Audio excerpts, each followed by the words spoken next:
Y la idea del día de hoy es que conversemos sobre COVID-19. Y creo que usted estará de acuerdo, doctora, que lo prudente, lo primero para hacer es preguntarnos qué es COVID-19. Y COVID-19 es una enfermedad producida por el virus llamado inicialmente nuevo coronavirus 2019, que fue identificado apenas en enero de este año a partir de los brotes que ocurrieron en China a finales del año pasado.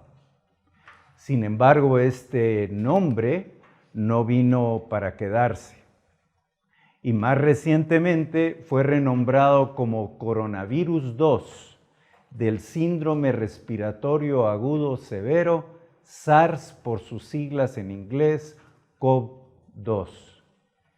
Y la enfermedad que produce es precisamente el COVID-19. Coloqué su nombre en inglés porque eso ayuda a que les haga sentido las siglas incluidas en el nombre. El virus SARS-CoV-2, la enfermedad que produce COVID-19. Y este SARS-CoV-2 pertenece a una familia de virus que causan síntomas que van desde el catarro común hasta las infecciones serias de las que hemos escuchado hablar. Son virus grandes, con envoltura de cadena simple de ARN en sentido positivo, pero yo les recuerdo que en sentido positivo se refiere a que tiene una similitud importante con el ARN mensajero y que puede ser transcrito con facilidad. Y estos coronavirus han producido brotes de enfermedad severa en el pasado, incluyendo el síndrome respiratorio agudo severo o SARS-CoV, sin el 2, que surgió en el 2002 y que casi misteriosamente desapareció un año después.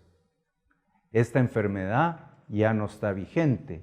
La que sí está vigente es el síndrome respiratorio de Oriente Medio o MERS-CoV, MERS por Middle East, que surgió en el 2012 y que seguimos viendo casos. Y fuera de que es interesante mostrar que el coronavirus del que hablamos hoy no es el primero que ha producido infección seria, es importante hablar de estos para referirnos a la mortalidad producida por el virus actual en contraste con otros coronavirus. El SARS infectó alrededor de 8,000 personas, o en otras palabras, 8,000 personas desarrollaron síntomas y su mortalidad fue de 10%. El MERS, que todavía ocurre, aunque en una cantidad menor, 2,400 y tantos casos, la mortalidad de 34.5%. Eso es una tercera parte. Eso es una persona falleciendo de cada 3. Una mortalidad absolutamente dramática y que contrasta con la mortalidad producida por el virus actual. 2 fotografías electrónicas solo para hacerles ver la similitud que existe entre los virus. Este virus de hoy en día se clasifica como un betacoronavirus, pero ya les voy a mostrar la clasificación completa como SARS y MERS. Y SARS y MERS se originaron en murciélagos. No podemos estar 100% seguros si los 3 se originaron en murciélagos, pero que tienen un origen animal, La similitud es mayor entre SARS-CoV-2 y SARS-CoV que con el virus MERS, incluso el receptor cambia. Pero poseen una secuencia genética de 70% estos 2 virus de SARS, o sea que son muy similares en algunos sentidos. En contraste con estas enfermedades severas, tenemos que hablar de que coronavirus son causa común de catarro. Y se ha estimado que de 10 a 30% de los catarros en adultos son producidos por coronavirus. Claro, coronavirus distintos de SARS, MERS y COVID. Pero un punto a reflexionar muy valioso es que las pruebas de laboratorio que detectan estos coronavirus comunes no son capaces de detectar SARS-CoV-2. Y son parte, las pruebas de detección para estos coronavirus, de esos paneles respiratorios de PCR o basados en reacción de polimerasa en cadena, que están presentes en hospitales privados e incluso en algunos nacionales. Algunos de ustedes han de recordar que cuando empieza el escándalo, alguien dice, primer caso de coronavirus en Guatemala. ¿Sí? Porque llegó algún paciente con algunos moquitos y tos, le hicieron el panel respiratorio, coronavirus positivo, ya está. Son los coronavirus que producen catarros. La prueba para SARS-CoV-2 es una prueba específica de la que hablaré después. Insistiendo en aspectos de la familia, es una familia vasta de virus. Y de esa familia vasta, que también menciono algo luego, 7 son causantes de enfermedad en humanos, 4 catarritos y 3 enfermedad severa, SARS, MERS y COVID. Algunos, como decía previamente, típicamente infectan animales y han logrado evolucionar a infectar humanos. Y cuando se ha hecho el análisis epidemiológico del origen de SARS-CoV-2, parece remontarse a un mercado grande en China donde se venden o se vendían, porque está cerrado, animales vivos, animales muertos, mariscos, etc. Lo importante es que evolucionó y ahora es capaz de transmitirse entre nosotros. Para hacerles una idea de la vastedad de la familia y de la taxonomía del virus, estamos hablando de 39 especies en 27 subgéneros, 5 géneros y subfamilias. Y ustedes, académicos, porque este grupo es de los más académicos que ha pasado por esta facultad de medicina y los conozco bien, para ustedes académicos aquí está la clasificación completa y ya ustedes van a revisar la presentación o podrán revisar el video para ver la nomenclatura desde reino Riboviria hasta las especies de coronavirus relacionados con el síndrome severo respiratorio agudo, y luego ya viene la nomenclatura individual, como decir SARS-CoV-2. Hemos dicho en esta clase y en otras tantas que en la vida todo es llave y cerradura. La llave de este virus es una glicoproteína en la superficie que se unirá al receptor en la célula que será la cerradura. Y es apasionante. Y esto yo no lo sabía hasta el día de ayer que el doctor Tercero con aquella academia me lo explicó. Claro, fui a leer, como correspondía, que el receptor para SARS-CoV-2 es la enzima convertidora de angiotensina 2 con la que cardiólogos, internistas están familiarizados y que no es el motivo de esta clase. Cuando llegue a epidemiología y a pronóstico, ustedes van a ver que la enfermedad se ha comportado muy distinto en diferentes grupos de edad, en hombres, en mujeres, que es lo lógico que yo académico buscara si esta enzima se expresa en forma diferente en diferentes grupos que me expliquen la epidemiología distinta. Sin embargo, a la fecha de lo poco publicado, estamos hablando de una enfermedad de 2 meses de edad, ¿sí? No se ha encontrado diferente expresión de la enzima por raza, comparando caucásicos y asiáticos, por edad, considerando un punto de corte menores y mayores de 60 años, o por género, hombres y mujeres. Pero muy importantemente, y voy a insistir en esto, hay una expresión significativamente más alta en fumadores. E insistiré en el riesgo relacionado con el tabaquismo. Para cerrar esta primera sección, esta es la imagen del mercado que nos tiene ahora de rodillas en el planeta, en mucho injustificadamente, diría yo, y en una forma casi demencial, pero este es el mercado que nos puso de rodillas, donde se cree que se originó el virus y que actualmente está cerrado. Un par de elementos de clínica nada más, porque la clínica no es muy complicada.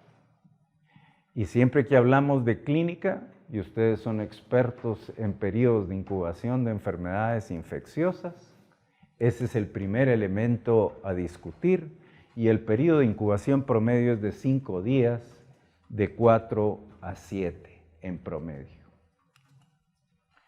Y para hablar de los síntomas, lo que hice es copiar, porque me parece interesante y de muy buen diseño, este afiche del Centro de Control de Enfermedades en Atlanta, en los Estados Unidos, que nos recuerda 3 elementos básicos: fiebre, tos y, diríamos, cierto grado de dificultad respiratoria o cortedad en la respiración. Es muy lógico pensar que esa tríada no tiene que estar presente en todos. Si a mí me da una enfermedad muy leve, no tengo por qué tener dificultad respiratoria. Tal vez tendré algo de fiebre, tal vez tendré algo de tos, pero no necesariamente un compromiso mayor. Para hablar de epidemiología, les quiero mostrar una publicación muy reciente de hace 2 días, y ya está desactualizada a la velocidad que el virus se está moviendo en el planeta. Pero hace 2 días hablábamos que en China había 80,000 casos confirmados, con 3,000 muertes, 45,000, 44,500 curados. 3.6% es la letalidad reportada en China a la fecha.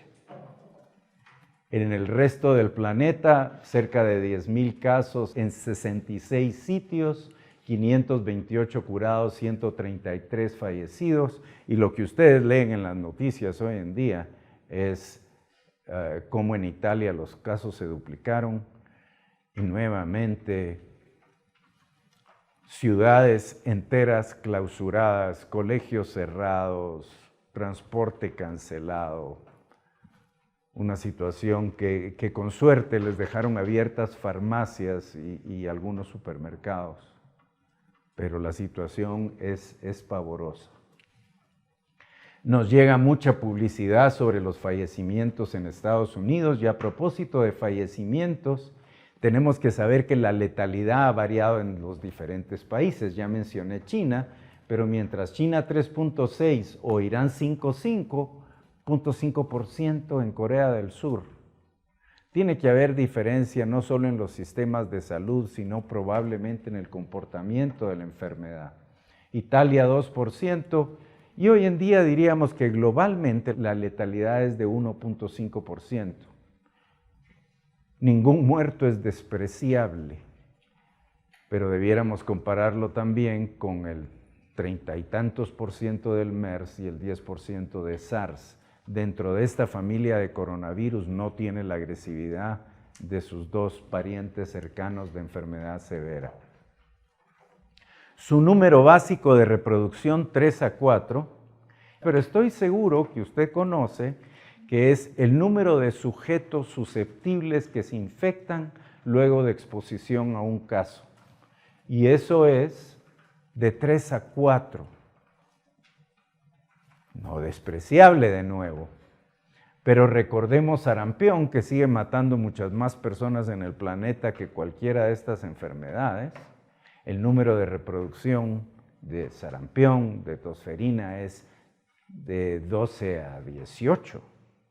Para la lista de enfermedades inmunoprevenibles, este número de reproducción básico es más bajito que cualquiera de las enfermedades inmunoprevenibles para las que no vacunamos, incluyendo sarampión, que también en forma demencial está matando personas alrededor del mundo en una forma masiva. Para hablar de pronóstico, ustedes saben que yo soy simplista, o por lo menos trato de simplificar la información. Y la forma más dramática de simplificarla es que hay 3 grupos blancos principales que tienen riesgo elevado de mortalidad. Esos somos los hombres, los adultos mayores y los fumadores.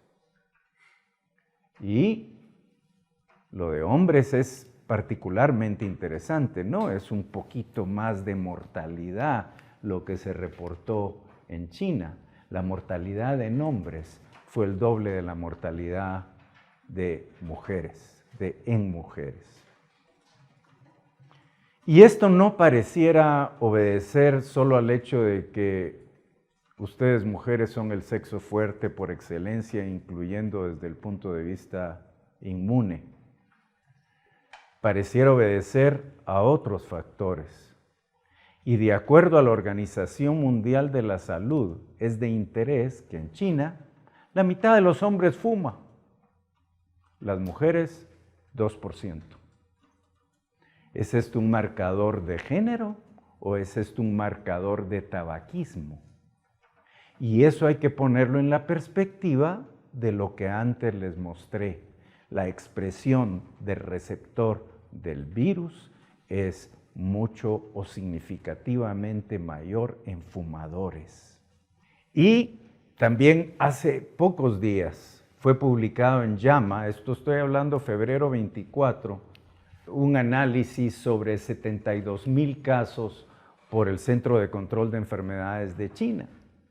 Y les voy a mostrar 3 tablas y todas ellas tienen información valiosa. La primera es la distribución por edad, y lo que claro llama la atención es que el 87% de los casos ocurrió entre 30 y 79 años. Es una enfermedad de adultos. No estoy hablando ahora de riesgo de mortalidad, simplemente de frecuencia de la enfermedad. Contrasten eso con los grupos pediátricos. 1% de los casos menores de 10 años. 1% de los casos entre 10 y 19 años. No me pidan que lo explique porque todavía no es fácil de entender, pero esto no es una enfermedad pediátrica. Los niños ni se mueren ni parecieran infectarse como se infectan los adultos. Puede ser que sí se infecten, claro, y que sean infecciones asintomáticas o tan leves que no las reconozcamos. Eso es muy obvio, pero no es una enfermedad pediátrica. Es un fenómeno de muchísimo interés. La segunda tabla que les quiero mostrar es el espectro de la enfermedad. Y lo que ustedes han leído en los periódicos, porque espero que estén leyendo los periódicos, 81%, digamos 4 de cada 5 casos, lo que produce es una enfermedad leve.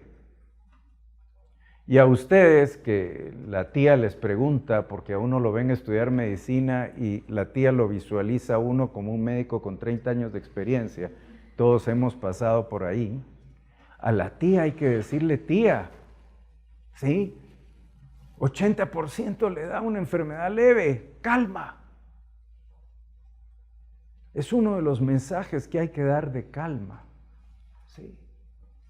La enfermedad, claro, puede ser severa y definimos severa a aquellos pacientes taquipneicos que están saturando mal, que desarrollan infiltrados pulmonares, o sea, desarrollan una neumonía. Y hablamos de casos críticos, cuando el paciente no solo hizo una neumonía, sino que hace fallo respiratorio, hace choque séptico, disfunción multiorgánica con un mal pronóstico. La tercera tabla para mostrarles es la mortalidad. Para insistir de nuevo que los pacientes mayores son los que tienen una mortalidad mayor. 15% a los 80 años, muy distinto del 1.5% global que les mostraba. 79 años, un 8%.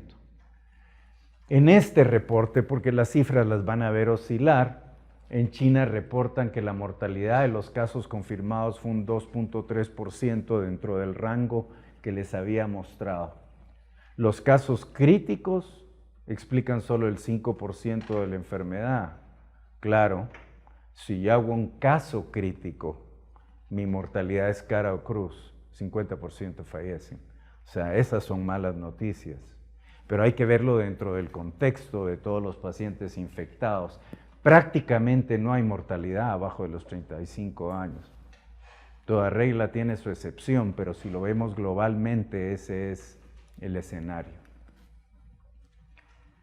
Diagnóstico es una sola diapositiva la que les quiero mostrar, y existe ahora una prueba desarrollada específica basada en una reacción en cadena de polimerasa con transcriptasa inversa. Es una PCR, en otras palabras, una reacción de polimerasa en cadena.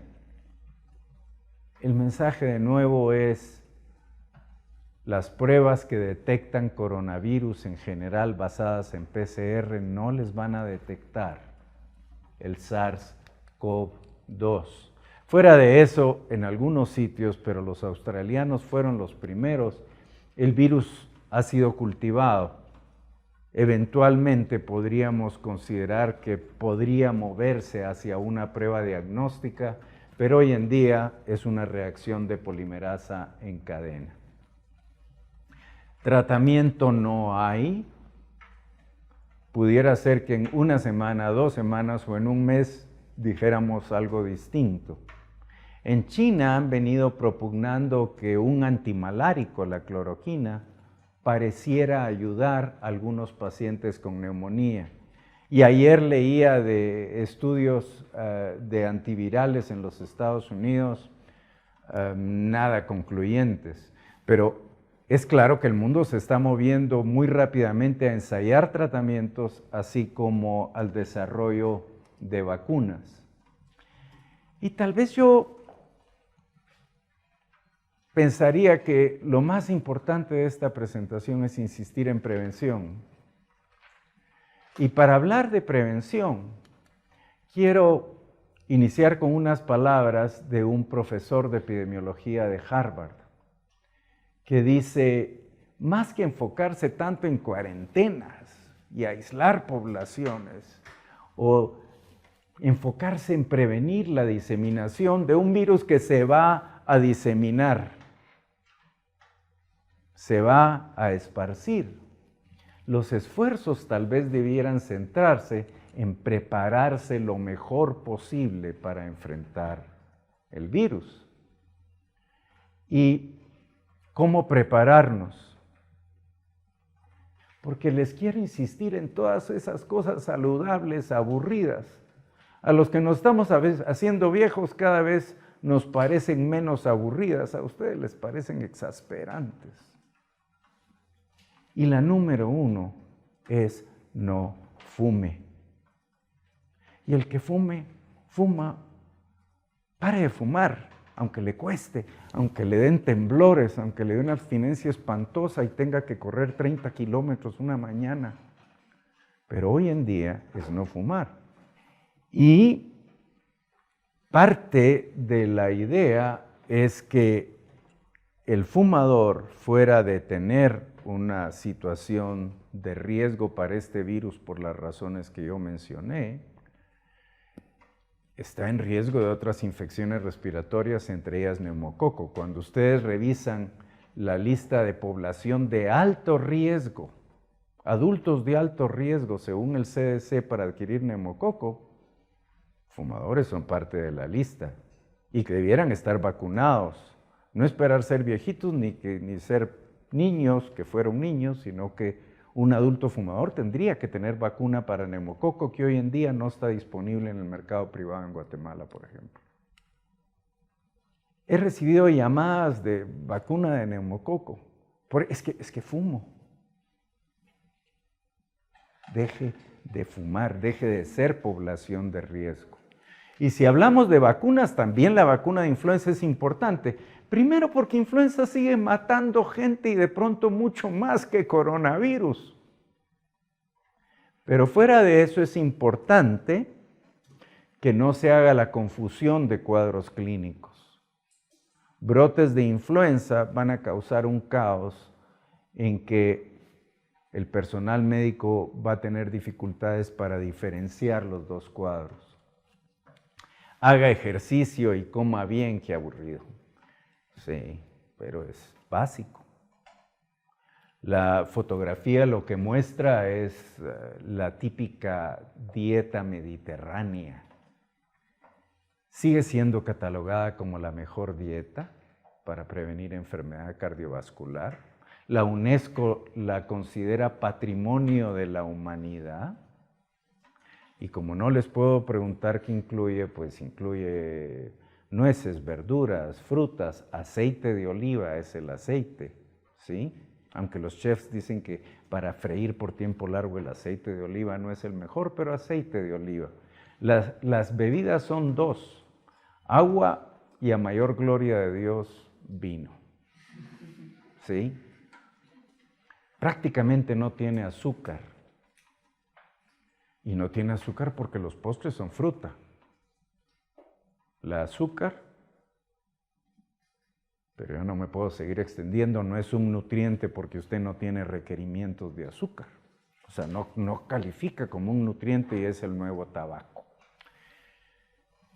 Me encanta el tema, eso se nota, pero el punto es que un estilo de vida saludable es básico para prepararse para este virus y no conozco ninguna enfermedad en que dejar de fumar pueda hacer tanto impacto en el curso clínico como para esta enfermedad. Si no quieren dejar de fumar por enfermedad pulmonar obstructiva crónica, cáncer de pulmón, cánceres de otro tipo, inmunosupresión, dejen de fumar por coronavirus 2. Llegando a cosas más terrenales, hablemos de las otras medidas que ustedes han leído en los periódicos. Nada sustituye al lavado con agua y jabón, por lo menos por unos 20 segundos. Más infecciones se transmiten por manos sucias que por contacto con las microgotitas de saliva. Y luego, la disponibilidad de geles con alcohol. Pero todos los días mira uno geles que son perfumitos. Tienen que leer en la etiqueta que el contenido de alcohol sea mayor del 60%. Si no es un mal gel o no es un gel desinfectante. Y también debemos recordar que los geles no son sustitutos del agua y jabón. Nos sirven en muchas circunstancias durante el día cuando no podemos lavarnos las manos. Dejemos de tocarnos ojos, nariz y boca con nuestras manos sucias. Eso es esencial. Evitar enfermos es básico y el enfermo que permanezca en casa. Cubra su tos, que yo los he escuchado hablar de cubra su tos, que fue una estrategia desarrollada para influenza. En lo que consiste es que yo no me tapo con la mano la boca cuando estornudo y toso. El CDC dice que si yo tengo un pañuelo facial, un Kleenex le decimos más habitualmente, puedo taparme y descartar, pero eso no es práctico. Y casi nunca a la velocidad que se me genera el estornudo yo voy a correr y a encontrar cómo taparme. Simplemente no usar manos, usar la manga cuando toso y estornudo. No importa si su abuelita es como mi abuelita, que me hubiera dado un coscorrón terrible por maleducado de estarme tapando con mi ropa los estornudos y la tos. Es la política para no contaminar mi mano. Limpieza de objetos potencialmente contaminados, sobre todo en aquellos medios donde son compartidos por varias personas. Y finalmente, es una recomendación muy relativa, si tiene más de 65 años, que vieron ustedes que es el grupo de principal riesgo, evite viajes. ¿Sí? La edad es un punto de corte arbitrario, yo casi estoy ahí, pero les aseguro que mi salud es de un cuarentón, de un cincuentón, lo que sea, ¿sí?